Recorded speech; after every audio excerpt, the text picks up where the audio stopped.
Hello learners, Hazel free English पर आपका स्वागत है। ग्रामर सीरीज़ की इस वीडियो में आज हम सीखेंगे सब्जेक्ट और प्रेडिकेट को फाइंड आउट करना, यानी किसी सेंटेंस में सब्जेक्ट और प्रेडिकेट कैसे फाइंड आउट करते हैं। तो इस वीडियो को ध्यान से देखिए और फिर जो है सब्जेक्ट और प्रेडिकेट के बारे में आपको नहीं रहने वाला है कोई भी डाउट। तो चलिए शुरू करते हैं आज का हमारा ये वीडियो। तो क्वेश्चन मैंने बोर्ड पे लिखा हुआ है, आप देखिए। What is subject and predicate, यानी कि सब्जेक्ट और प्रेडिकेट क्या होता है। तो answer is also written here. Every complete sentence contains two parts, यानी कि हर एक जो भी हमारा सेंटेंस होता है उसके कितने पार्ट्स होते हैं? टू। कौन कौन से हैं? The first one is subject और दूसरा है प्रेडिकेट। एक सब्जेक्ट और दूसरा प्रेडिकेट। अब इनके बारे में भी थोड़ा सा मैंने लिखा हुआ है। Definition is given here. देखिए, द सब्जेक्ट इज व्हाट और whom the sentence is about, यानी कि जो हमारा सब्जेक्ट है उससे ये पता चलता है कि सब्जेक्ट जो सेंटेंस है उसमें एक्शन कौन कर रहा है, या फिर किसके बारे में बोला जा रहा है, किस चीज के बारे में बोला जा रहा है, या फिर किस इंसान के बारे में बोला जा रहा है। अब प्रेडिकेट क्या है? The predicate tells something about the subject. वही प्रेडिकेट हमें जो है सब्जेक्ट के बारे में बताता है। The predicate of the sentence contains the verb. तो प्रेडिकेट वो पार्ट होता है सेंटेंस का जिसमें हमारा वर्ब होता है, यानी कि क्रिया होती है। And the very important part of subject and predicate is, देखिए, when finding the subject always find the verb first, then से who और what followed by the verb। ये सबसे इंपॉर्टेंट पार्ट है while finding subject and predicate, यानी कि जब आपको सब्जेक्ट और प्रेडिकेट का पता लगाना है तो ये वाला पॉइंट जो है सबसे मेन है। अब हमें सब्जेक्ट का पता लगाना है तो सबसे पहले हम सेंटेंस में क्या ढूंढेंगे? वर्ब को ढूंढेंगे। वर्ब को ढूंढने के बाद आपको उससे क्वेश्चन करना है। किससे? हु और व्हाट से।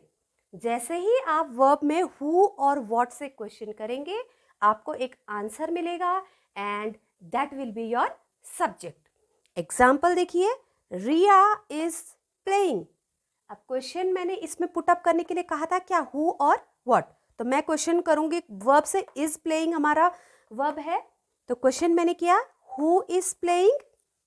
देखिए, रिया इज प्लेइंग। हु और व्हाट से हमें करना है क्वेश्चन। क्वेश्चन मैंने पुटअप किया हु इज प्लेइंग, तो what is the answer here? Riya.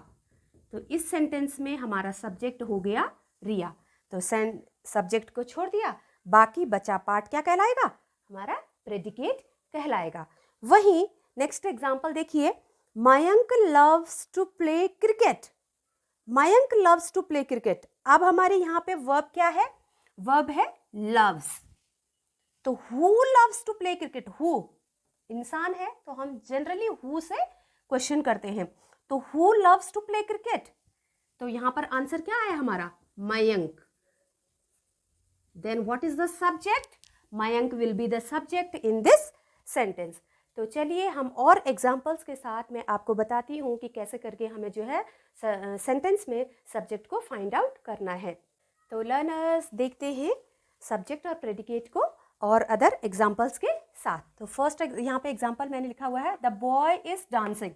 तो सब्जेक्ट मैंने जैसे आपको बताया कि जिसके बारे में कहा जाता है वो हमारा सब्जेक्ट होता है, या फिर जो एक्शन कर रहा होता है। क्वेश्चन आप पुट करेंगे द बॉय इज डांसिंग, तो हमारे वर्ब है इज डांसिंग। तो who is dancing? The boy. Answer क्या निकला आपका? The boy. तो हमारा सब्जेक्ट क्या हुआ? The boy is the subject and is dancing is the predicate. इसी तरह हम करते जाएंगे। दे वर वॉचिंग टीवी। वर्ब क्या है? वर। तो हु वर या व्हाट वर, तो आंसर क्या आया? दे। तो दे क्या हुआ हमारा? Subject and were watching TV हमारा हो गया है predicate. Next, the dog is running. Who is running और व्हाट इज रनिंग? क्वेश्चन किया, आंसर क्या आया? The dog. तो सब्जेक्ट क्या हुआ? द डॉग और प्रेडिकेट हो गया is running. Next example, the girl in blue dress is my friend. Who is the verb here, who is या फिर व्हाट इज। क्वेश्चन क्या आया, the girl in blue dress, answer आया, sorry, the girl in blue dress हमारा answer आया।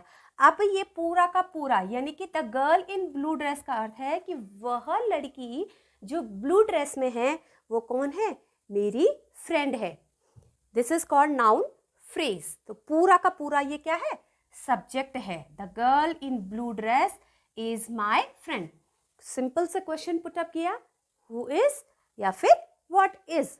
तो answer आया the girl in blue dress is my friend, या फिर हु इज माई फ्रेंड या फिर व्हाट इज माई फ्रेंड। तो what is my friend is incorrect, तो who is my friend, answer क्या मिला आपको, the girl in blue dress. इस तरह के सेंटेंसेस का खास ध्यान रखना है क्योंकि यही कंफ्यूज करते हैं कि how to find the subject. Next, we will go for fishing. Question put up किया, हु, यहाँ पे अब देखिए यहाँ पे गो है हमारी वर्ब, तो who will go for fishing, तो आंसर क्या आया, वी। तो वी इज द सब्जेक्ट और बाकी जितना बचा पार्ट होता है वो कहलाता है प्रेडिकेट। आपने सब्जेक्ट अगर फाइंड आउट कर लिया है तो प्रेडिकेट की टेंशन नहीं है क्योंकि प्रेडिकेट फिर अपने आप निकल आता है। The old man is my grandfather, who is my grandfather या what is my grandfather. What is my grandfather is incorrect, तो who is my grandfather, answer क्या आया आपका, the old man. So this is our subject, ये हमारा क्या हो जाएगा, सब्जेक्ट हो जाएगा। Then the queen of England visited India. Visited India, visited is the verb here, और फिर हमने क्वेश्चन किया हु विजिटेड इंडिया या व्हाट विजिटेड इंडिया। तो आंसर क्या आया, हु विजिटेड इंडिया का आंसर मिला हमें द क्वीन ऑफ इंग्लैंड। तो सीधे सीधे हमारा सब्जेक्ट क्या हो गया, the queen of England visited India. This is the predicate.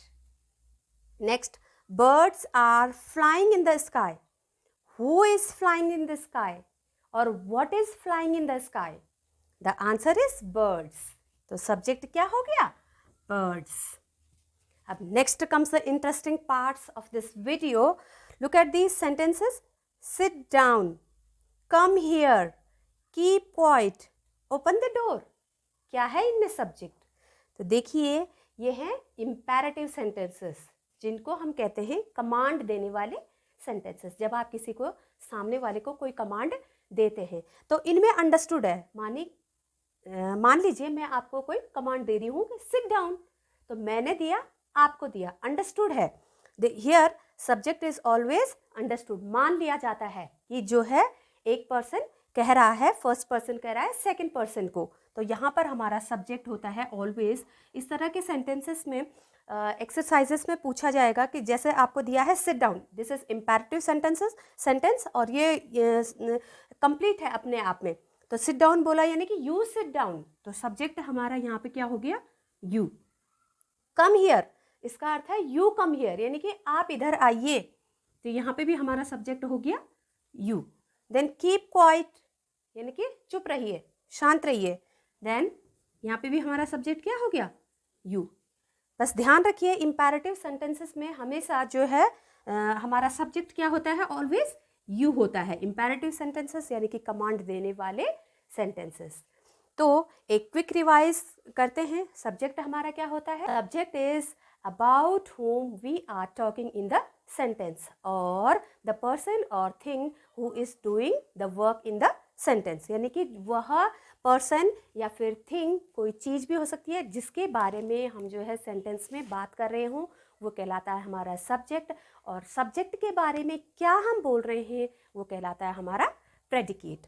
तो क्वेश्चन करना है, पुटअप करना है सेंटेंसेस से कि हु और व्हाट से क्वेश्चन करना है, और जो आपका आंसर आएगा वो आपका जो है क्या कहलाएगा, सब्जेक्ट कहलाएगा, और बाकी बचा पार्ट आपका प्रेडिकेट कहलाएगा। साथ ही हमारे जो इम्पेरेटिव सेंटेंसेस हैं उनमें हमारा जो है सब्जेक्ट कौन होता है, यू। तो आई होप जो है आपको सब्जेक्ट और प्रेडिकेट फाइंड आउट करना आ गया होगा। अगर वीडियो आपको पसंद आया हो तो चैनल को सब्सक्राइब और वीडियो को लाइक शेयर करना ना भूलें। Thank you.